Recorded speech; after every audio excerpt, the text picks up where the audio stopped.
Hello, my friends, and welcome back to Meerkat Musings. Welcome back to the Meerkat Muse, which, if you follow me in any way, shape or form via social media, you'll know is a bi-weekly series I post on my website, meerkatmusings.co.uk. Every now and then, I decide to do a video to accompany my Meerkat Muse, and these videos do tend to delve into territory that the muses themselves don't necessarily cover. There's a bit of overlap, but if you maybe want to get the full, complete picture of what I've been up to for the past couple of weeks, the website's the best place to go. If you want a little something to supplement that, then please, by all means, carry on watching this video. So, what has the last couple of weeks delivered to us? Well, it's delivered weather conditions which have unquestionably, I would like to say improved, and in many respects they have improved, but we've also seen, well, pretty spectacular erratic weather. We had a spectacular thunderstorm not too long ago. It really was probably the single most epic thunderstorm I can remember. Just non-stop lightning pretty much for the entire night. It was amazing in some regards, but I honestly can't recall anything quite like it. It was sensational. And if you like thunderstorms, it was amazing. Not sure my cat particularly appreciated it, mind, but he got through it, even though at one point he actually volunteered to go outside in the storm, which was slightly daft. And he needed more than one attempt to lure him back into the house again. He's daft as a brush, my cat. I love him dearly, but he's daft as a brush, no question. Speaking of cats, actually, I had to take him to the vet the other day. Nothing serious, you'll be glad to know. But by law, cats in this country now have to be microchipped. And if they're not microchipped and they happen to be lost and picked up and taken to a vet, you can actually get fined, I think it's like £500 or something, for whatever given reason for having a cat which is freely roaming, even though cats, as we know, tend to freely roam anyway. But I suppose in one sense it's good to have him chipped, because it now means if he does go missing, there is a much better chance we can find him again. If he is picked up by a nearby vet, they can kind of like ping his details. They'll know, who we are, how to contact us, and we can go and retrieve him. So better to have it done than not done by some margin. I've been kind of, I wouldn't say manically busy at work lately. Yes, I'm changing topics. I do that a lot in these muses, but I have been, feeling a little bit more stretched, I think, of late, especially where work's been concerned.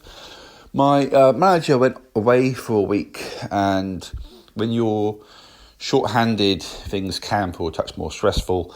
For one reason or another, I am the one in those circumstances who winds up having to loan trade from time to time. Circumstances are such that my other colleague is not allowed to loan trade. It's not a case of him not wanting to. I think he'd be very happy to, but he's not allowed to.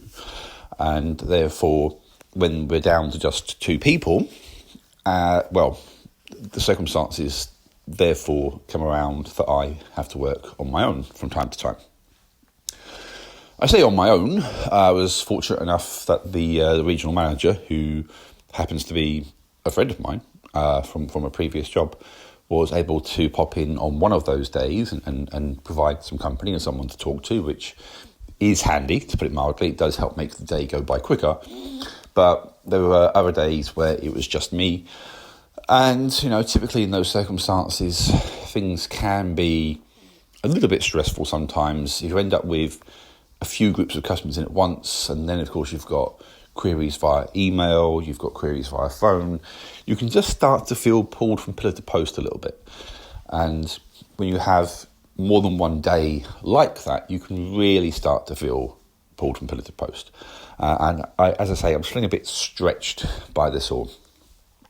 It doesn't help that there were some strange decisions undertaken by my employers in terms of, like, say, point of sale posters and that kind of thing, which was sort of a demonstration of short-sightedness in some respects.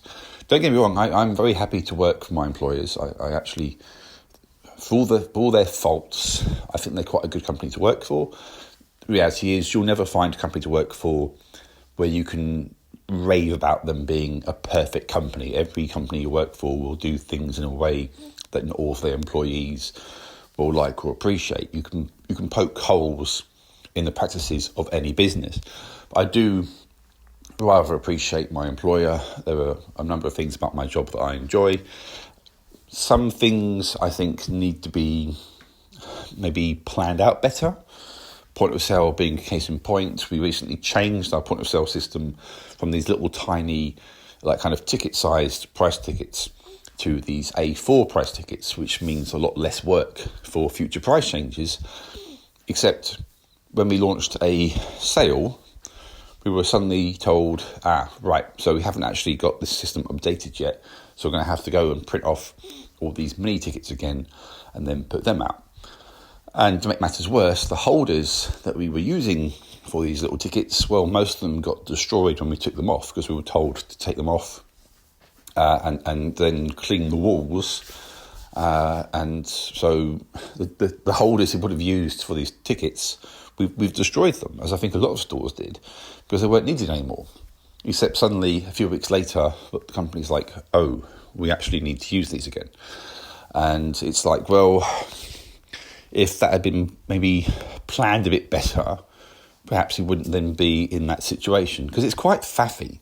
You can't print these tickets out actual size. You have to print them out on, several to an A4 sheet, and then you have to cut them up, and the whole process is just a little bit laborious. And it's one of the reasons why we moved away from those little mini tickets and moved towards A4 tickets, because it was meant to be less work. Only that didn't really pan out, did it? And things like that, especially when you get that communication and you're working on your own, it can really feel like a bit of a grind, and it's kind of the last thing that you want or need when you've also got other things going on. You've got customer queries, as I say, coming in. You've got customers in the store delivery turns up, and it all just makes things a little bit of a pain, a little bit stressful. But as I say, that's one of those things. I mean, you can work for any company and you can poke holes in how they go about doing things. And I've worked for companies that I would deem to be considerably worse than my current employers. And the circumstances that have led to me having to learn trade more often than not are not the fault of the company per se. It's no one's fault, really. It's just unfortunate circumstances. I just have to grit my teeth and get on with it. And, I do. At work, I just carry on, because what else can I do? I might snarl and vent via my website or via my videos, as is my right. But when I'm at work, I knuckle down, I get on with things, because what else can I do? And I'm being paid to be there and knuckle down and get on with things. So I just have to do that. Speaking of knuckling down, one of the things that I've been kind of a little bit lost with lately. So as you may be aware, I recently completed the first draft of my follow-up to the Awakening. And this sequel, which I have called The Schism, is now in the hands of my publisher. Now that that's done, I'm kind of putting a pin in my writing projects. I am working on a sequel to Fontana and Istalor, but and there's also as I mentioned before, this dragon project my daughter wants me to do. But I have kind of just taken a step back from that. I've kind of taken a breather from that, because it's difficult to explain, but when you delve into writing a book, it can take a lot out of you.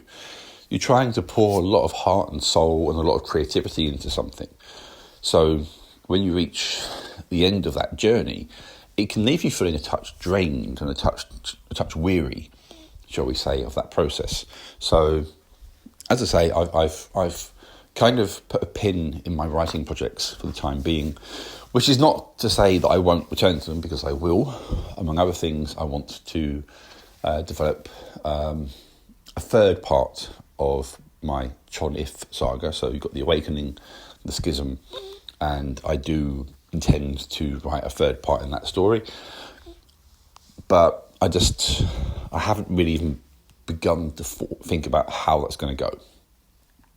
There are some vague ideas floating around in my head about the pattern for that story, but I don't know exactly yet how I plan to move that forward. What I have tried to do in the course of my writing is to try and stay writing in some way, shape or form, just to try and keep the creative juices ticking over. But that's been more in the form of blogging prompts and that kind of thing, as opposed to creative writing. So I've written about various different topics, as I always do. One topic which came up actually came up via social media, and there's a few circumstances behind this which led to me to write about reverse bigotry. And before I delve too deeply into that, some context. Someone sent me a couple of comments over at Meerkat Musings on a couple of my posts where they proved themselves to be very, very angry that I had criticised Donald Trump and that I had spoken about American politics. As I'm not American, he was bitterly complaining that I was talking about American politics. And these comments were very angry, very bitter, I would say, almost. And among the other context of this, apparently I was ruining the furry fandom for him by bringing this up in the way that I did. Now, as I said in a subsequent post, I have every right to talk about anything that I so wish. I can talk about American politics, Australian politics, Russian politics, Japanese politics. I can talk about, South African politics, Brazilian politics, Norwegian politics, you name it. It doesn't matter where I'm from, I can talk about it. You don't have to live in that country to have an opinion on how that country does things. And I have every right to voice my opinions. Someone else complained about this and sort of said, that I was wrong to do so and that I should keep quiet. This particular person, without even a trace of self-awareness, was, ironically enough, someone who spoke a lot and does still speak a lot about American politics, despite not being American themselves, and despite also not living in America. They then pointed out that they had friends and family in America, which gave them that right to have an opinion. But of course, they never stopped to consider whether or not I have friends and family in America. When I pointed that out, they quietly deleted that part of their post and didn't mention it again. They also, of course, didn't apologise for their remarks. They just deleted them in the hopes that, what they had to say would go under the radar. So with all of this in mind, and I've digressed slightly here, the original commentator who left these very kind of angry and aggressive remarks, they then put something up on one of their social media channels about how they kind of feel bigotry can go both ways.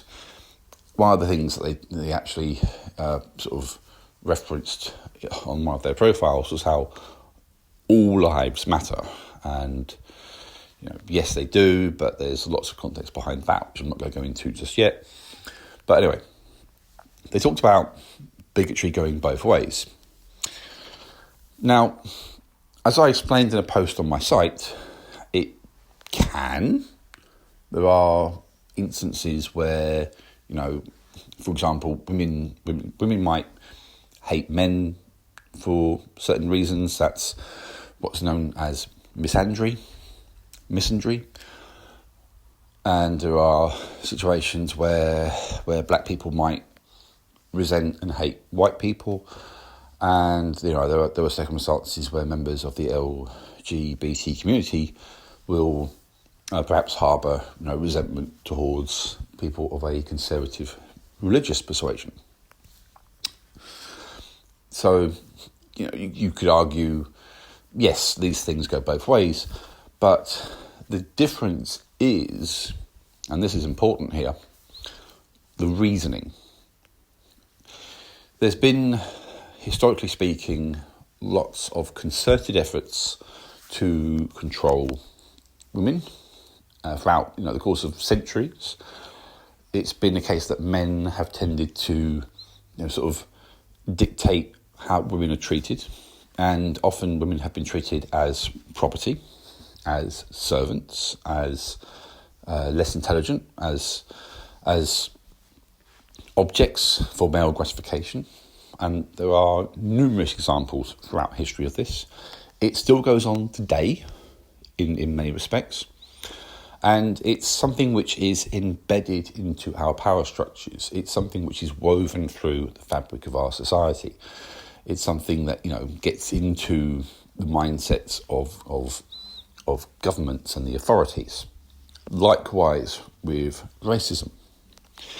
Many of the institutions of powerful countries like the USA, the UK, among others, they are and have been historically directed by white people. And in many respects, when you look at the race relation problems in particular that America has had, it's white people who frame the conversation, it's white people who control the narrative, it's white people who set policy. And often, historically, that's been to the detriment of black people and other ethnic minorities. The same can be said in respect of the LGBT community and same-sex couples and that kind of thing as well. Societies across the Western world have been, in many respects, held in sway by organised religion, by conservative Christianity, and much of that is controlled, shall we say, by the interests of not even necessarily conservative Christianity, but heterosexual white men. There's an overlap there, perhaps. And it's been, in many respects, those conservative forces which have turned the wheels of society. Often, again, to the detriment of the LGBT community, to the detriment of people who wish to marry someone of the same sex. And in some cases, these situations have turned very ugly. So, whilst there might be some handfuls of examples of, shall we say, reverse bigotry, it's not anywhere remotely comparable to the institutionalised issues of racism, sexism, and homophobia, transphobia, so forth. There is a massive difference in scale and organisation here. Interestingly, I had some responses to the post I did about this. The responses came in from someone who, to be honest, I've been doing my best to ignore because I don't consider them to be a particularly reasonable or rational person at this point. And predictably, their responses managed to miss the mark rather spectacularly. I'm not going to give them the satisfaction of a detailed response. All I can say is I counted at least 6 examples of logical fallacies in their post that they used in response to mine, and they also continued a practice of theirs of failing to actually give anything resembling proper attribution to my words and my writing. They'll claim otherwise, but to be honest, their excuses are just that, excuses. It's cowardly behaviour as far as I'm concerned, and it doesn't deserve the light of day. Suffice to say, what they did not do was actually address the content of my post, which is no great surprise to me because they pretty much never do. But they also didn't link to my post because to do so would be to be transparent, and it would also expose them as being dishonest. So yeah, we had that little experience going on over the course of the last couple of weeks. What else is going on in the world of this meerkat? Well, not a lot really. It doesn't feel like we've had a particularly dramatic past couple of weeks apart from work. The next couple of weeks is set to be a lot busier. I've got family birthdays coming up. I've got a number of things going on where we've got trips to London.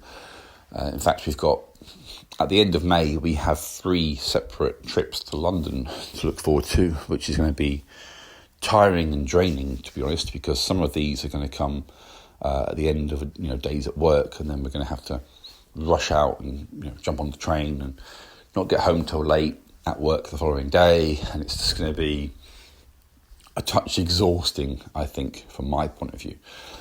But it is what it is. These things happen, and as much as I might not always necessarily enjoy the hustle and bustle, I will enjoy what we're going to be doing.